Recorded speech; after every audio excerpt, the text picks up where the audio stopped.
Hai Ground Seekers, apa kabar? Gak kerasa udah 3 bulan lebih ya.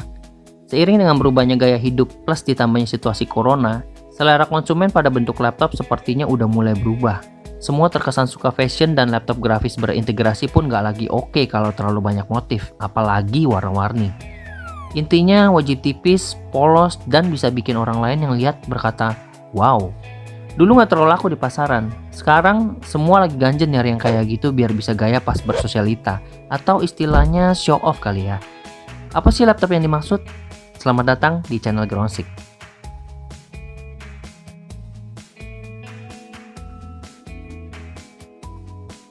Lenovo C340. Yang kalian lihat ini adalah versi E7ID yang paling ramah kantong karena berprosesor Pentium Gold L5405U 2,3 GHz dan kapasitas RAM-nya cuma 4 GB.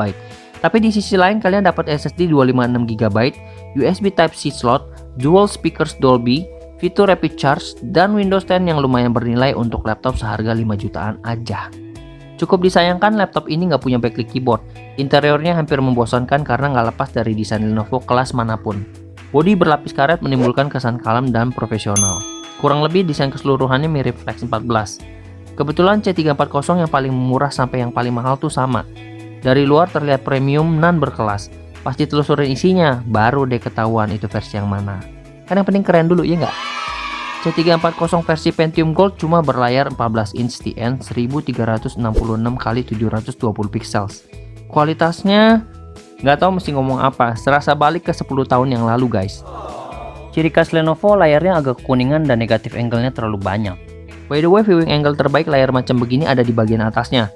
Jadi untuk meminimalisir rasa nggak nyaman ini, tips terbaik dari saya adalah melekuk bingkainya condong ke arah depan. Kalau soal kamera sih pasrah-pasrah aja ya, yang di harga segini rata-rata kualitasnya oversaturate di outdoor dan acak adut di indoor. Tapi privacy slide udah ditanamin di laptop ini sama Lenovo, jadi setidaknya kita aman dari kamera hacker.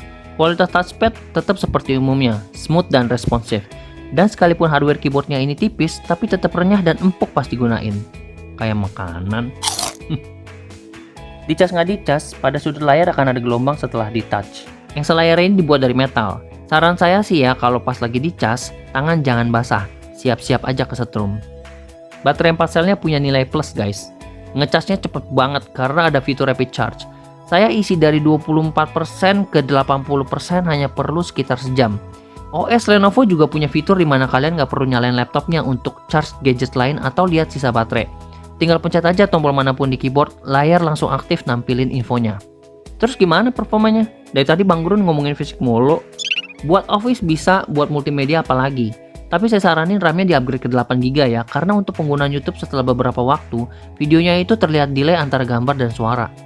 Buat ngedit foto atau seni, bisa, asal yang ringan-ringan dan resolusi nggak lebih dari 300. Walau ini layar agak on ya, tapi response time-nya itu pas dipakai ngebras bagus loh. Agak seneng sih, tapi ya tetap aja sebel sama negatif angle-nya. Nah ini kebiasaan ginjal-ginjal yang suka bergetar kalau lihat laptop yang wow. Pasti dia tuh maunya yang murah udah gitu ujung-ujungnya nanya, kuat gak bang buat main game? Gini. Semua pertanyaan itu masuk akal kalau kitanya sih sadar diri sedikit untuk seimbangin keinginan sama budget yang mau dikeluarin. Dengan grafis Intel UHD 610 yang dikombinasikan dengan kekuatan CPU Pentium Gold 2,3 GHz, beberapa game Microsoft yang free atau berbayar lancar-lancar aja dimainin di laptop ini.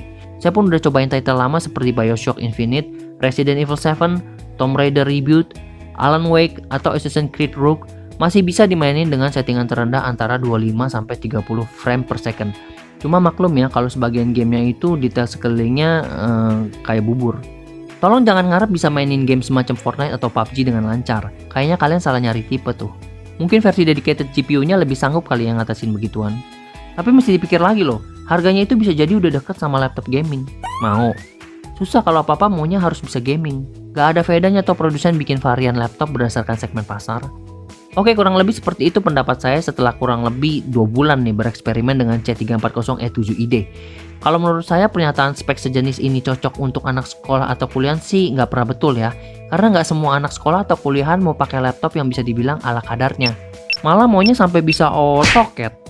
E7ID cocok buat kalian yang suka keluarin budget murmer tapi setidaknya bisa ngedit santai, nikmatin multimedia, plus penampilannya cocok dengan gaya hidup sekarang ini. Pokoknya menurut saya pribadi C340E7ID dengan harga 5 jutaan semuanya bagus, kecuali satu, layar. Kalau kalian kebiasa dengan layar indah IPS atau IPS-IPSan, kalian bakal kecewa sangat dengan laptop ini, sekalipun kelebihan lainnya cukup menonjol.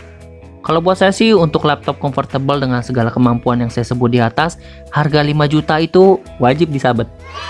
Terima kasih Growseeker sudah nonton video ini, semoga videonya bermanfaat. Kasih like kalau suka, kalau nggak suka, mending suka karena nggak ada ruginya berbuat baik. Sampai ketemu lagi di video Growseek yang lainnya. Ciao.